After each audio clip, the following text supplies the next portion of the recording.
backsliding. I need a little guiding for my soul. Only heaven knows, 'cause I just need a helping hand. Hello all you lovely travel friends and welcome back. We are back from our week away. We had a week off over New Year's to rest, reset and relax, but we are back this week with some more videos about Kakadu National Park. But first, last week we dropped an episode about our 2019 wrap-up. So if you haven't seen that episode yet, we talk about all things money and travel and what's in store for 2020, which we are super excited about. If you haven't seen that episode yet, hit the link above and go check it out. Also make sure you watch this episode. This is part 2 of our Kakadu road trip, where we check out Yellow Water Billabong and find even more beautiful campsites and beautiful places to swim, rest and relax. So enjoy. So we just stopped in at Cooinda and got some fuel and some clothes pegs so we don't get chewed by mosquitoes tonight. We're going to hang up a sheet over the back of the car. And we managed to get ourselves on a Yellow Water boat cruise, $80 each, which is quite pricey, but my dad just says you absolutely have to go and do it. Otherwise you might not see a croc out here, and I really want to see some crocs in a safe, controlled way, not like this morning when I was freaking out. So yeah, we're going to go do this Yellow Water boat cruise thing. I just said a lot of words. And then we're going to go back into Cooinda afterwards and drop our tyre pressure so we can go out to Barramundi Gorge, and we're hoping tonight that we'll make it out to Gunlom and we can camp out there.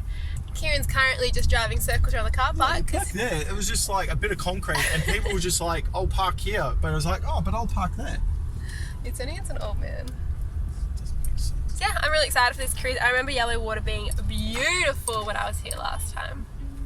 But we're going to have some sausage rolls because we are starving. Yeah. How the snaggle rolls, bub? They're always good. You make good ones. Mum's magic pieces. And hand magic sausage rolls. Where am I have? Oh, Explorer Kieran is ready to find some crocs. Where are the crocs, baby? Oh yeah, lens cap's still on. So this must-do Yellow Water Billabong cruise runs along the croc-infested Yellow Water Billabong, obviously, just outside of the tourist town of Cooinda in Kakadu National Park. It is an unbelievably popular cruise that runs for about 2 hours at dusk and dawn and 90 minutes during the hottest parts of the day. Many people we spoke to in the area though said they even took the cruise twice to experience the changes on the water throughout the day, which is super cool. Kakadu Tourism, who runs these boat cruises and many other activities in the area, are an Aboriginal owned company. The tour guide, whose name I can't remember, was the most hilarious, lively and straight to the point bloke I have ever met and taught us some insane lessons about his family's backyard. But mostly he taught us how not to die, because this place is pretty freaking gnarly. His backyard, family's boat cruise, also family's resort. I'll explain it after safety tips by law. If something happens to me today and you don't know how to swim, that's not a good way to start a boat cruise, is it? But you got life jackets situated above your head. The yellow one for kid, if any kid here, yellow one. The bigger one, these ones. Got to show you by law how to put on a life jacket. Most of you know how to do it, but I've got to show you by law. Front, back to them. These are the back. That's the front.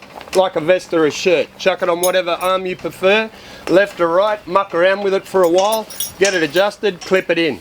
Do the buckles up, and don't jump into the water with 100,000 saltwater crocodiles in the wild and the territory alone, because that will be the most ridiculous thing that you had ever done in your whole lifetime. What do? Sit on a boat and wait till it sinks. When you hit the water, you start hitting that roof. When you hit the water, by law I've then got to tell you, there's 2 life rings at the back. We'll chuck you a life ring, pull back whatever we can.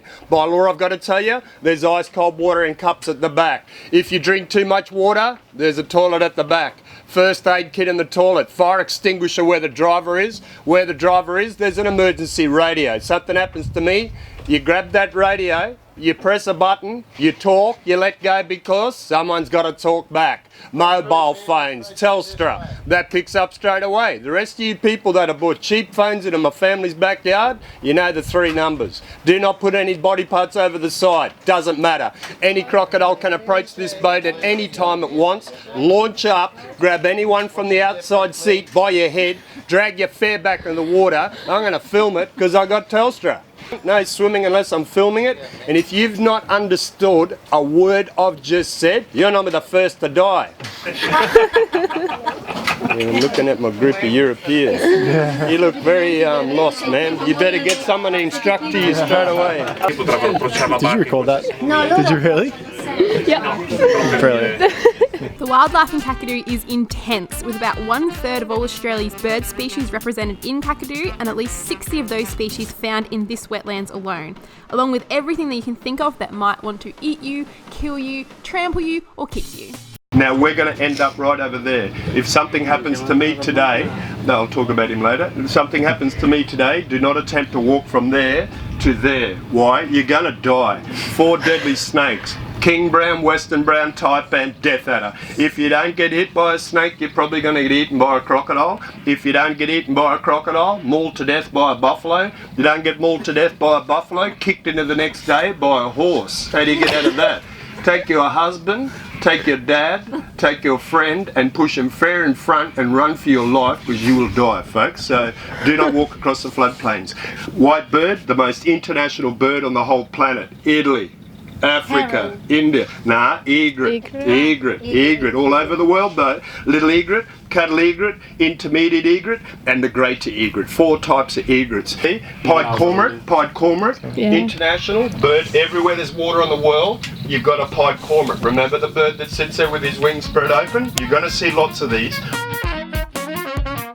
I want to say we were lucky to see as much wildlife in Kakadu and on Yellow Water Billabong Cruise as we did, but the truth is this place is just packed full of incredible birds, reptiles and all kinds of other crazy creatures. It has to be one of the most deadly places in the world, but if you are a birdo, you need to come to the Yellow Water Billabong Cruise. We saw some of the most incredible birds, including one particularly rare bird. Check this one out.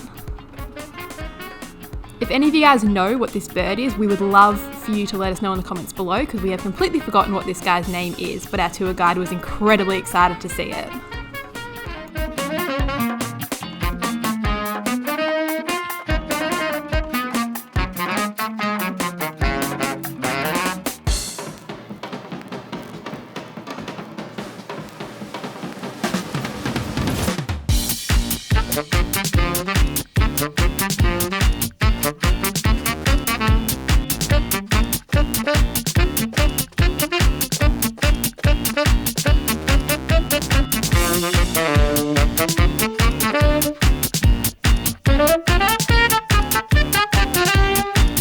You are also well aware of mine and Kieran's obsession with crocodiles in Darwin, and this is the place to see them in the wild. Look how massive this guy is. Unbelievable. I was so excited.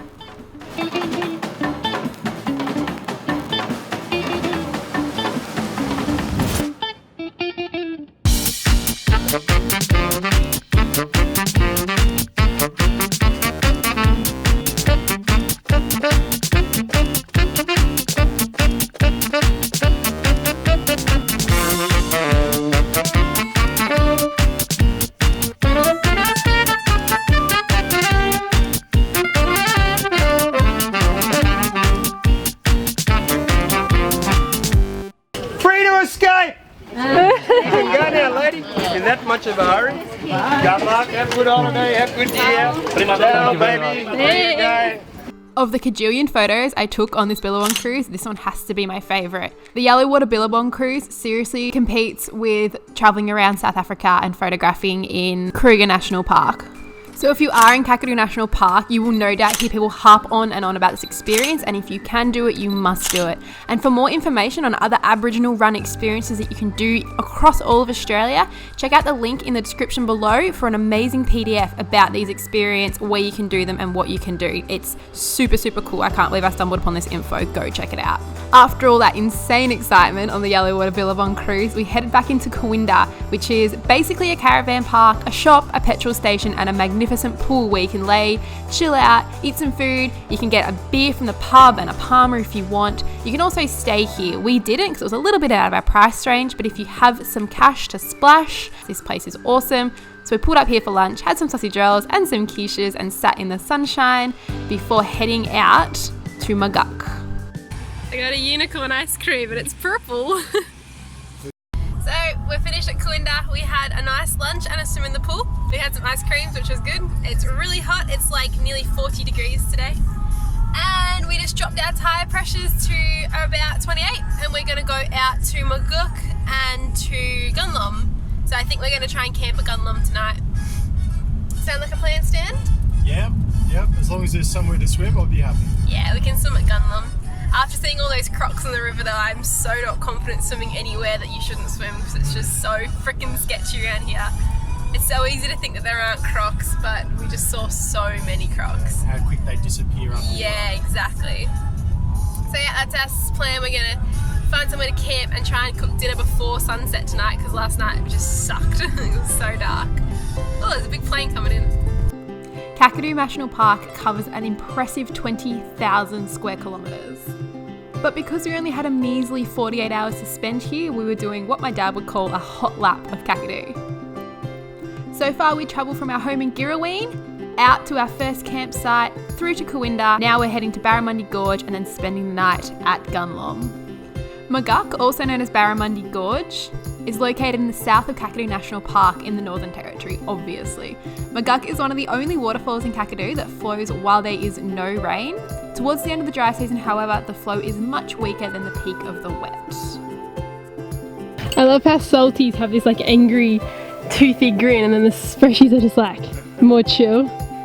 Last wet season, Darwin had very little rain, so there was not a hell of a lot of water in Barramundi Gorge when we were there. They're also struggling through a similar thing this year, so please pray for rain for Darwin. It is very dry up there at the moment.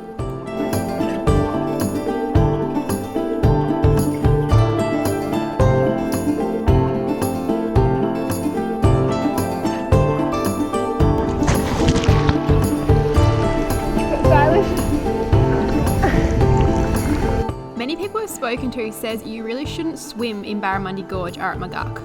I'm not exactly sure why this is, whether it's out of respect to the Indigenous people of the area or because it is an incredibly deep, dark and scary waterhole, but the signs at the front and the NT government actually do encourage swimming here, so each to their own, you decide what you want to do.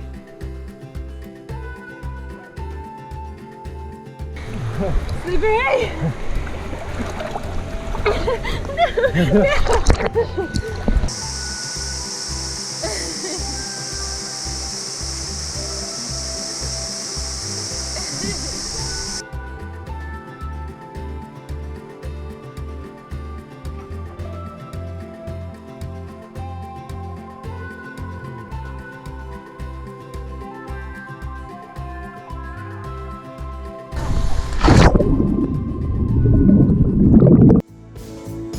So guys, that's it for this week. I hope you loved our 2-part Kakadu series. I cannot wait to get back up to Kakadu and explore it some more.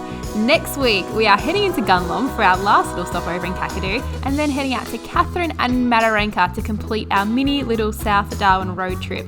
So look forward to those videos next Wednesday, and if you haven't already, hit subscribe, hit like, do all that fun stuff, and we will catch you next week. Bye!